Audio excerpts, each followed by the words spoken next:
So whatever's in the red, it's a high pressure system. So that's considered condenser coil. We don't have a condenser coil on this unit because it's such a small unit. But the high system, high pressure side, two sides, okay? High pressure side, it's coming from the compressor, freon goes that way, right? It goes, in this case, it goes inside the wall, but usually it goes inside the coil, condenser coil, and from the condenser it goes inside. Whenever the refrigerant is compressed, it heats up, okay? So that's why your condenser coil is warm, and the divider in between fridge and freezer will be warm as well. If the fan is not gonna blow on the compressor, it will be hot. So it goes from the compressor into the condenser, from the condenser, it goes in this wall, just loops around, it goes inside this wall. It depends on the brand and the side-by-side or fridge door, and goes in the wall, and it's coming out right here. So it goes there, wiggles, comes out by the filter. This is all high pressure side. From the filter goes into the capillary tube, so it compresses even more. And from the capillary tube, it goes inside the evaporator coil. When it enters into the evaporator coils, it's been compressed, so it's decompressing inside the evaporator coil, and this is what makes the refrigerant to cool. It's like spraying an aerosol can. Evaporator coil, that's a low side. You can see it blue on your picture. That's a low side, okay? And then the pipe from the evaporator coil comes back and comes out here. So your compressor, half of your compressor, it's a low pressure. This pipe that goes to your evaporator and evaporator, it's a low pressure, okay? If you remove the compressor completely, you need to make sure that you get rid of R-600 out of the both sections, because they separate right now. All that connects those two sections, it's your compressor. Those two sections connects through your compressor. So, and you do that with the nitrogen. You don't evacuate that freon with your pump, because pump's gonna get stuck, because pump compressed the air and compressed the refrigerant. So cylinder in your pump gonna get frozen. It's gonna be the same effect as compressor compressed the freon. So first what you wanna do is to cut the little titanium compressor, little pipe here, just straight this out. And the system, R-600 system, it holds such a tiny amount of freon. It's like probably 5 times less than R-134a. I think my mini fridge took like 1 ounce, a little over. That was actually a micro, a little bit bigger. So whenever you're cutting this, might nothing come out. Yeah. It might be no pressure, nothing. I better disconnect it, right?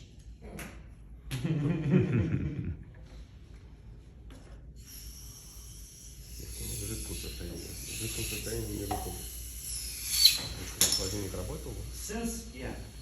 Since it's a gas, it might smell like a manure a little bit. Like a poop. Oil. Yeah, it might, but not necessarily. I see.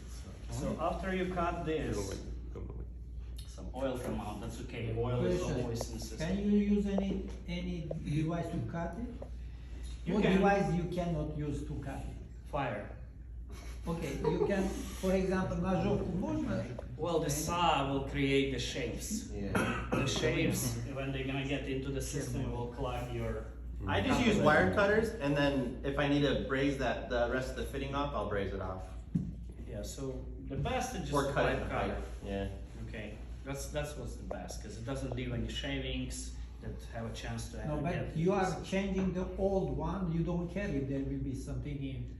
Yes, that's true, but But my point is about the security. If Yes. you use the You saw, fire, that's okay, it can create some spark and. I don't think the saw will create spark on the copper. Okay, that's. On the what- metal It's too probably, soft. yeah. Okay. But it's better to use this, that's Easier You and need to faster. think about it. Let's say you. So, Secure. now we need to cut this filter up.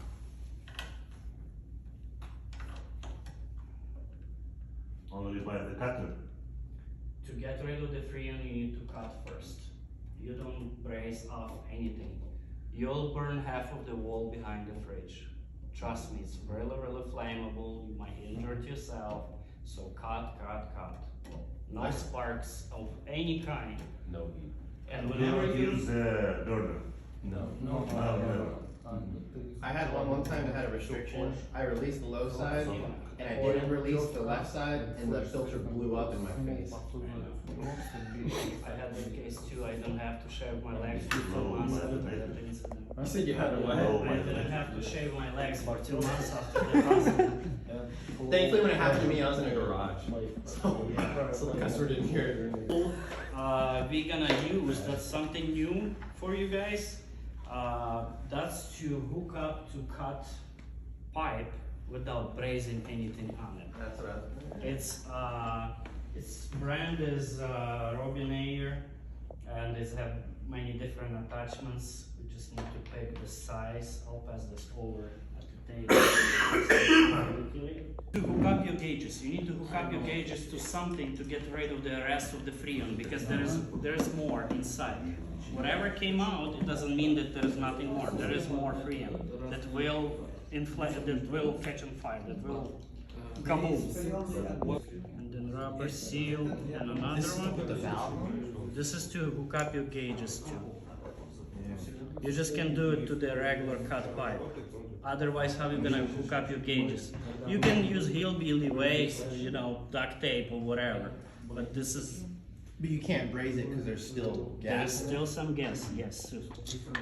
Simply just putting your valve straight on the, right on, or your line, because you have a gasket, you know, that little seal in there, right onto it to just blow out that residual gas, is that enough? This method is more convenient. It doesn't leak right here. You don't waste your nitrogen. But if you're just trying to get the residual gas out of it, that's not much. You get a little stream of air coming out the other end and you're good. You can do that as well. This is the way to do it easiest way. There's a tool and stuff. Okay, so then we're gonna get our gauges. You don't wanna give a crazy pressure in there, like 40-50 psi at most. Blowing So- it through. Yes. So yellow one, like always, goes in a tank. And red one goes in here. We're using red one because we give more pressure than the blue gauge itself can handle.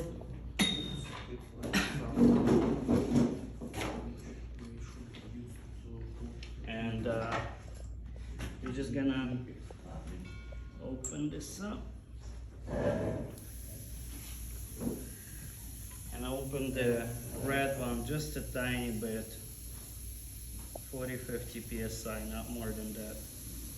You see it's coming out already. I doing like 35 psi. So you just want to keep it like this for 2 to 5 minutes. So it's coming out here and it's coming out here as well. So we blow in both circles at the same time. So it's better to do this way and then do the rest, because you don't have to do it twice. If you're gonna get your compressor out, you'll need to hook up to this one to blow into the coil and through the capillary. You cannot really hook up to the capillary. So if there is some junk, it will go inside the capillary.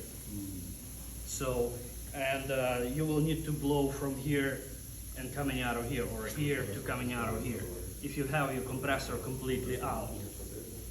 So the best way is to cut here and cut here, so it can come out both sides. And you just let it go. We had the case that person was using the towel, and when he let the freon out, that towel sucked in some freon. When he tried to use his torch, starts to blow up. So you can use silicone tube, like from Home Depot, to hook up here and guide it outside, or you can use a fan for some kind of well ventilated area, you know. So everything goes out, so it's not enough freon to explode or catch on fire or anything like that. So you're just blowing the system through to get rid of the freon, whatever could be left in there, because there's some freon that mixed up with oil inside the compressor and stuff. So yeah, so How you long just to wait? 2 to 5 minutes, not longer than that. Unhook all this.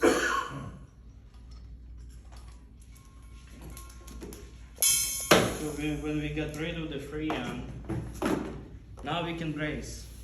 But make sure there's no towel that been sitting there and the freon can be in it. Just put a little fan, open the window, whatever. Doing like this helps too, you know, when it gets cardboard if you have to. Just make sure you're in a well ventilated area, or if the people have a ceiling fan, ask them to turn the ceiling fan. Or get a little fan, maybe. You I have a know. little fan I carry with me.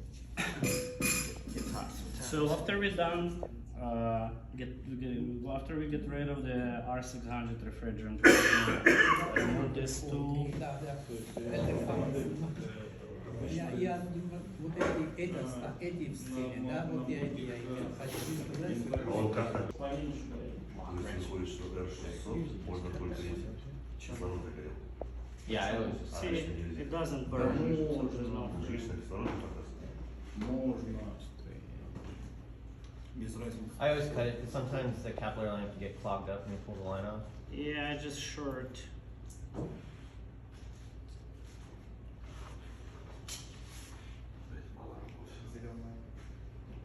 I think I cut. So this is oil burning, yellow. It's not the refrigerant. Trust me, if that would be R-600 burning, it would be flame to the Gabe. He would not need the haircut for another 6 months.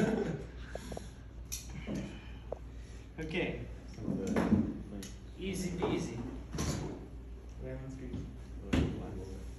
So cool this down. Settling. If you don't have your mixture right, it'll blow out this black soot. Just for it to cool down a bit. Yeah, let's do that. And if you accidentally choose, just swap it out with another one. Yeah, but you see, we don't order. I couldn't find a supplier that using exactly the same stamps for the filters and for the charge valve. So don't mix them up, because it might start leak, and then you will need to get rid of all the freon and start the vacuum process. The valve always has the clear ones, For right? sure they are different. Yes. For sure. Sometimes they will fit. You will not have issue, but to avoid that, just don't mix them up. I think usually the dryer filter, the one that comes out of it, has a blue ring around it. It's China stuff. I cannot tell you when it's gonna be different, when it's not gonna be different. So don't That's mix how I them up. usually decipher it. Is one of them is Just blue. on this same side, keep it. Or like I just separate them when I take them Yeah. out. Make sure I know what's what.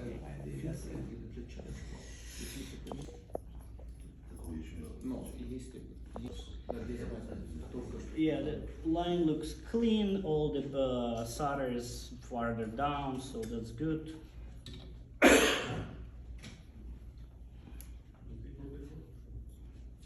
That is important. It's okay. You always wanna aim your flame away from everything. Yeah. You know, you don't wanna do this or that. You wanna always aim away. But So not that on is- the wooden floor. Yeah. Yeah.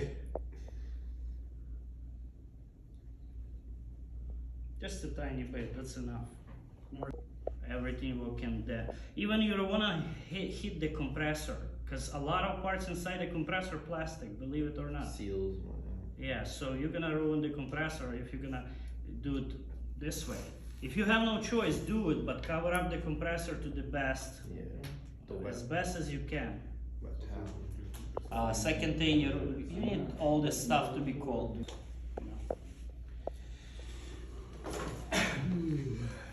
All the factories, they don't recommend to expose the system more than 150 psi. Even if you test it for a leak, You don't need to go to 300, 350. Sometimes we need to, but most of the factories, they say 150 psi is more than enough because you're gonna create the leak yourself. Yeah, if you do like 400, so no 400. Although I have had times where I've had a leak on an evaporator, where I was able to discover and find the leak because I pressurized it. Yeah, I know. If you It need blew to, the you hole do out, it. you could hear But it. if you're not expecting a system of the leak, don't Yeah. So were you filling to 150 or 100 most of the time? Yeah, to blow the system through, you don't really pressurize in system, still is circulating on a high pressure. But whenever you blow the system through and you connect the filter back, you pressurize in the system. If you don't suspect system of leakage, if it's just compressor doesn't start, it's shorted out, it's grounded, you know. So you don't really need to pressurize the system. But if you do it each time, that's good. But don't do it 350. It doesn't need 350. You don't see a leak. You saw a bad compressor. Yeah. So we're just gonna open this up and open this.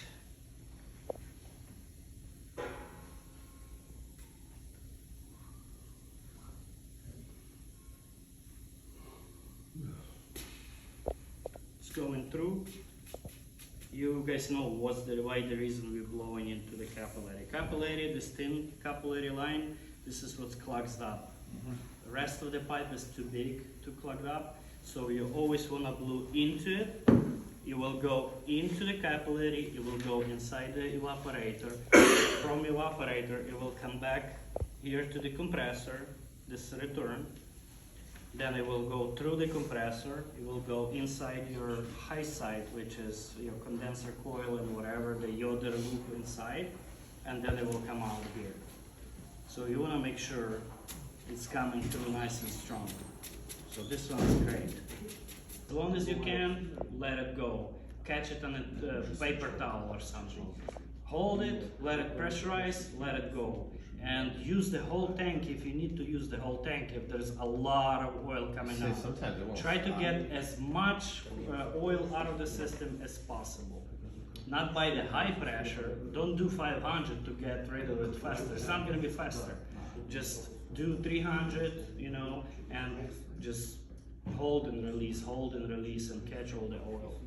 Now you can hook up your filter over here. I don't know how we're gonna do this because this thing is tiny, but Bend the bottom half of the filter. we'll figure out. Nice and clean.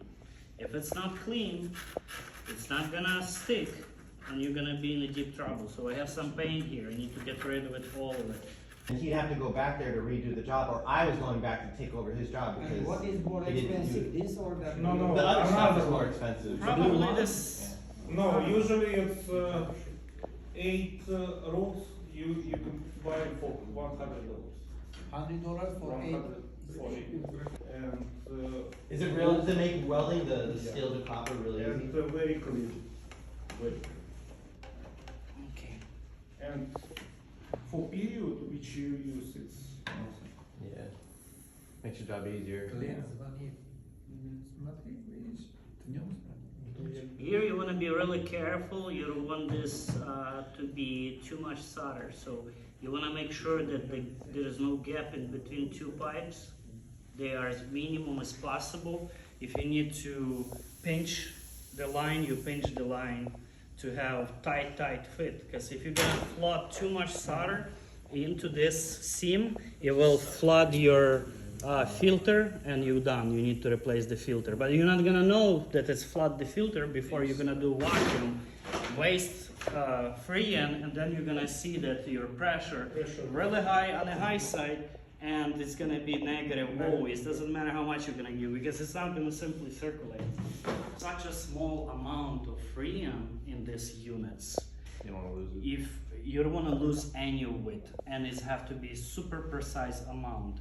Tiny bit more than it says on the sticker or the same as it says on the sticker. So to avoid any freon escape, you need to use this tool. Okay, Okay, there's many varieties of it. They're like This is $10 more for it. expensive. This is $70. Yeah. Good brand. There's $10 ones. So what this tool do? You put your gauges over here. You have this thing that moves back and forth. That's for your stem. Pretty much what you do, you put your stem inside here, and it's have this. You can install the stem later. So you put your stem inside, and then you put your tool on here.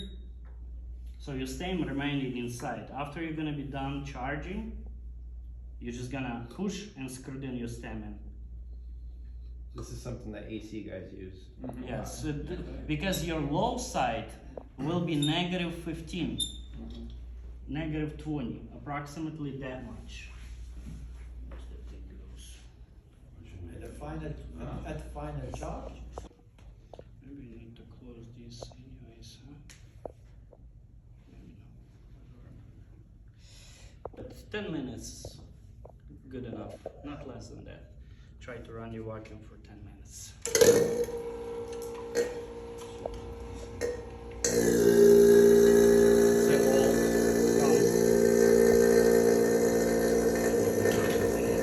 Tiny little green tanks. Oh, yeah. One tank So could the whole line charge is up not to 5 to pressurized, 6 yeah. compressors. How much? 5 to 6 systems. How many ounces in that? It's 4 pounds. Yeah. It's 420 grams, 14 ounces. I used this one before. Upside down. So you're charging with liquid freon. If this liquid's gonna get on your hand, it will burn like a frostbite. Yeah. You might get hurt. And then you screw in the freon.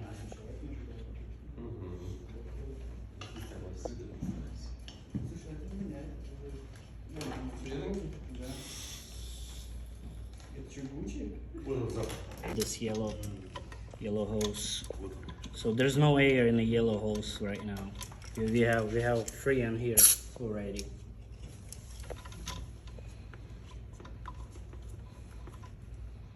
Okay, it says that we need 0.88 ounces. Okay, so you turn the scales on. It's automatical scale. We can program it. No. Or No.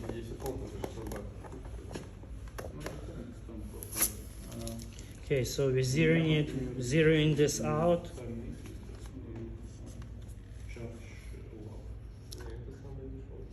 Okay, and we choose ounces. So 0.88. So we'll probably do 1.00 because some's gonna come out maybe. So everything's open until here. So we can open this valve, because these are still closed. And then we're just gonna open the low side. I'd rather have this in my hand. And we're looking at the measurement. You still won't be accurate if you remove the valve. You just do it really carefully. I'm gonna move the line. It's not on the tank anymore, so yeah, I just. Okay, so 1.0. Okay. That's it. As easy as that. Ounces. You Yes. charge through the low side, right? Yes. Yeah. You can do it through the high, you can do it through low. Through the high is gonna take longer because there's a couple areas thin, you know. А что, не надо включать компрессор? You don't have to turn on the compressor. You can turn on, but you don't have to. You can charge it first, and then, because it's such a small system, with R-600, I mean R-34A, we cannot charge it full most of the cases because tank is half full or empty, almost empty, and we need to start the compressor to get the freon going from the low to high side, and then we can add it up. But this one, we don't have to. Okay. Только по весам заполнить. Даже манометр. Just a little bit more. Okay, after we're done with that, we can start our compressor. See, it start right up. This should start to be warm. It's warm already. What's the cool thing about R600? Everything starts like right away, instant. So this pipe getting warm like right away, and it starts to cooling like 5 minutes, and it's gonna be cold as 10 Fahrenheit. Yeah. So with R-34a, you need 15 minutes to fill the air. With this LGs, you need 25 minutes to fill something out of it. Yeah. But these with R-600, everything happens really, really quickly. So I like that fact. Yeah. Yeah, so start cooling, pressure goes down. I overcharge a bit. So we can close this and even disconnect it. We don't need it anymore. Now, we have to wait and then release a little bit or what? Yeah, I'll release a bit.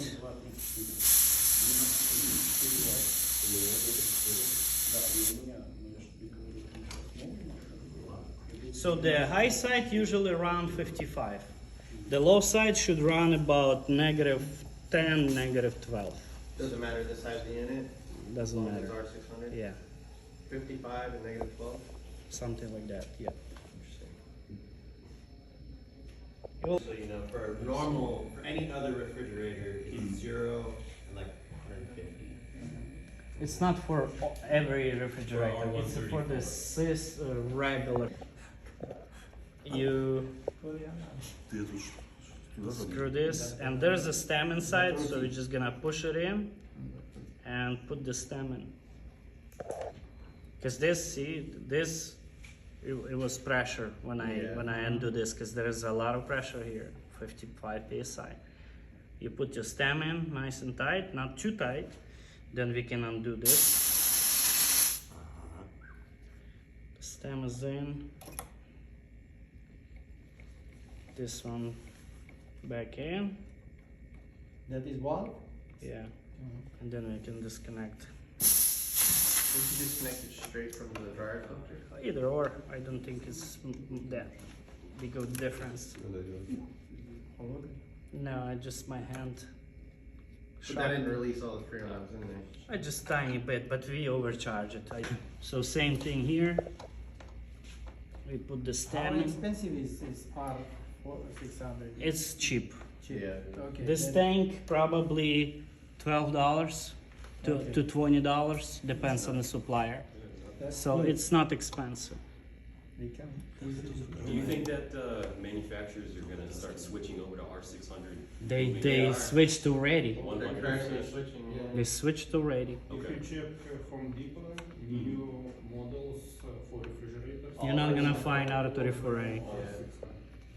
Can R600 be used to fill a R134 system? No, No. And vice versa, no. Okay. it's better not. It might work. It might not keep up the same temperature. Pressure could be all over.